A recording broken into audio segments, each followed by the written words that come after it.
Assalamualaikum warahmatullahi wabarakatuh. Bertemu lagi dengan saya Anita dari PAUD Arayan Parung Bogor. Hari ini saya akan berbagi tentang bagaimana caranya kita berbagi praktik baik dari apa yang sudah kita lakukan di lembaga kita. Praktik baik ataupun best practice, apa sih pengertiannya, terus karakteristiknya seperti apa manfaat dari berbagi praktik baik dan bagaimana ya caranya. Yuk, yang pertama tentang pengertiannya. Apa sih pengertian praktik baik atau best practice? Adalah istilah yang digunakan untuk mendeskripsikan pengalaman terbaik tentang keberhasilan seseorang dalam melaksanakan tugas profesinya. Jadi dalam konteks pendidikan, artinya pengalaman terbaik dalam menyelesaikan suatu permasalahan yang dihadapi pendidik dan tenaga kependidikan sehingga mampu memperbaiki mutu layanan pendidikan dan pembelajaran. Guru, kepala sekolah, dan pengawas sekolah tentu memiliki banyak pengalaman yang berhasil mengatasi berbagai masalah pendidikan dalam menjalankan tugasnya. Suatu pengalaman guru dapat dikategorikan sebagai best practice karena memiliki karakteristik sebagai berikut. Yang pertama, mampu mengembangkan cara baru dan inovatif dalam mengatasi suatu masalah pendidikan khususnya pembelajaran. Yang kedua, mampu memberikan sebuah perubahan atau perbedaan sehingga sering dikatakan hasilnya luar biasa, outstanding result. Yang ketiga, mampu mengatasi persoalan tertentu secara berkelanjutan atau dampak dan manfaat berkelanjutannya tidak sesaat.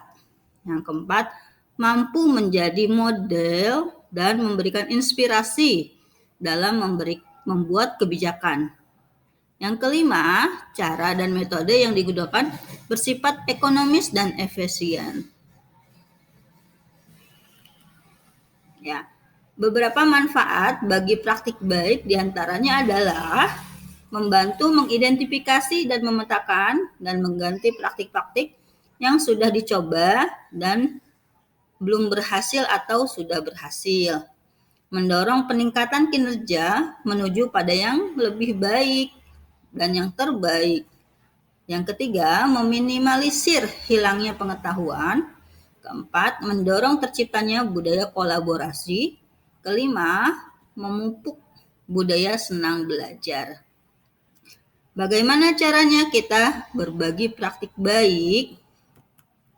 Bagaimana ya? Yaitu salah satunya dengan storytelling atau bercerita.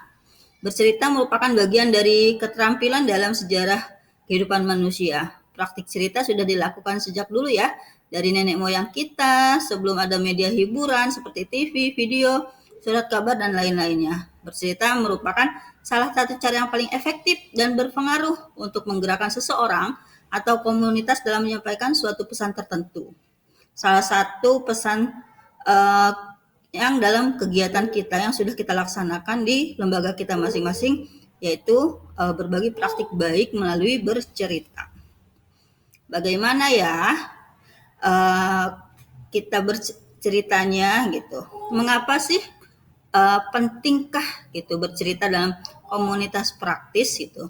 Sebagai peserta aktif dalam komunitas praktik, setiap anggota baik guru, kepala sekolah maupun pengawas memiliki pengalaman dan pengetahuan yang dapat dibagikan. Bercerita memungkinkan anggota untuk mengkomunikasikan detail penting seputar apa yang mereka lakukan untuk melakukan kualitas layanan pendidikan.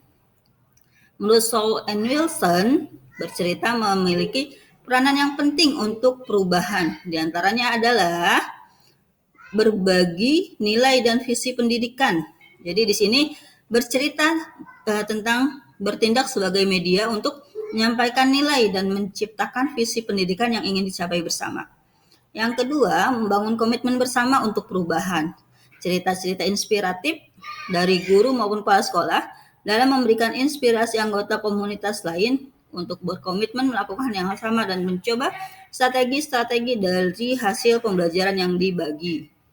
Yang ketiga adalah Berbagi mendokumentasikan hasil pengetahuan berdasarkan pengalaman seseorang. Yang keempat, salah satu sarana untuk saling belajar sesama anggota komunitas untuk berkembang dalam komunitas belajar atau kontribusi komunitas praktisi. Jadi membagikan praktik baik dalam komunitas itu untuk memudahkan rekan sejawat atau anggota lain untuk memetakan strategi atau hal-hal yang pernah dicoba yang dilakukan untuk mengatasi masalah atau permasalahan yang ada di lembaganya masing-masing, seperti itu. Hal apa sih yang perlu dipertimbangkan dalam membuat cerita? Yang pertama adalah pesan, ide utama. Pesan apa yang ingin disampaikan? Sampaikan terkait dengan pengalaman pengajaran dari guru maupun pengalaman kepala sekolah dalam ketika menjalankan tugas fungsionalnya. Yang kedua, mengumpulkan informasi yang dimiliki, mengingat kembali siapa yang terlibat, hal apa yang terkait dengan topik atau pesan yang ingin disampaikan, hal apa yang terjadi, bagaimana aksi yang dilakukan, apa pembelajaran yang ada dalam masalah tersebut. Yang keempat, mengapa hal ini penting untuk diceritakan? Menceritakan sebuah cerita tentang siapa, apa, dan di mana suatu biasanya bukan cerita yang menarik. Cerita yang lebih efektif adalah deskripsi yang menarik tentang apa yang terjadi dan dampak terhadap suatu orang atau lebih suatu pembelajaran. Susun kembali detail informasi yang sudah dikumpulkan dan pilih bagian mana yang paling penting untuk diceritakan. Dan yang keempat adalah meramu semua informasi yang dimiliki menjadi satu kerangka cerita yang terstruktur. Nah, bagaimana cara membuat cerita yang terstruktur? Salah satunya adalah dengan metode STAR. S-nya situasi, T-nya tantangan, A-nya aksi, dan R-nya refleksi. STAR merupakan akronim dari situasi, tantangan, aksi, refleksi. Ya, metode ini pada umumnya digunakan untuk merespon pertanyaan terkait pengalaman dan permasalahan yang pernah dihadapi dalam sebuah interview pekerjaan. Tetapi kita juga dapat menggunakan format atau pendekatan ini untuk menyusun sebuah kerangka cerita yang terstruktur agar kita dapat menyampaikan pengalaman praktik baik yang lebih efektif. S-nya ya, situasi. Kondisi ini menjadi latar belakang masalah. Mengapa praktik ini perlu dibagikan? Apa yang menjadi peran dan tanggung jawab Anda dalam situasi tersebut? Ceritakan sesuai dengan tugas dan tanggung jawab anggota komunitas praktis, guru, kepala sekolah maupun pengawas. Jadi ceritakan tujuan yang ingin dicapai.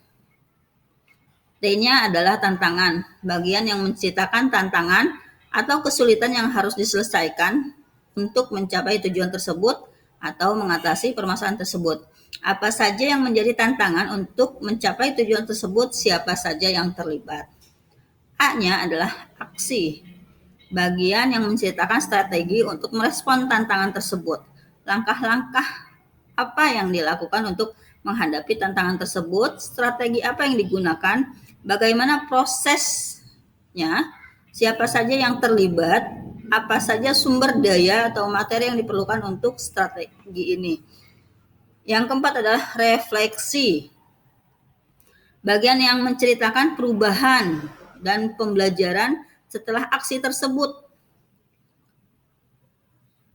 Setelah aksi tersebut dilakukan, bagaimanakah dampak dari aksi yang langkah-langkah yang dilakukan?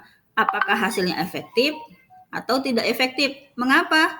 Bagaimana respon orang lain terkait dengan strategi yang dilakukan? Apa yang menjadi faktor keberhasilan atau tidak keberhasilan dari strategi tadi? Apa pembelajaran dari seluruh proses tersebut? Jadi dalam membuat storytelling ini dibuat kerangkanya melalui STAR ya. Situasinya dulu, kemudian tantangannya kita ceritakan, aksinya bagaimana, dan hasilnya seperti apa. Ya, dan jangan lupa juga untuk mendokumentasikan praktik baiknya, boleh dalam bentuk rekaman, tulisan, audio, maupun video. Proses ini bermanfaat bagi sumber belajar anggota komunitas praktis yang lebih luas. Dan jangan lupa hasil dokumentasinya dibagikan, baik melalui WhatsApp, Telegram, Facebook, YouTube, ataupun Instagram, ataupun media-media sosial yang lainnya. Jadi seperti itu. Ayo terus bergerak, berbagi praktik baik dengan langkah-langkah yang sudah tadi saya berikan.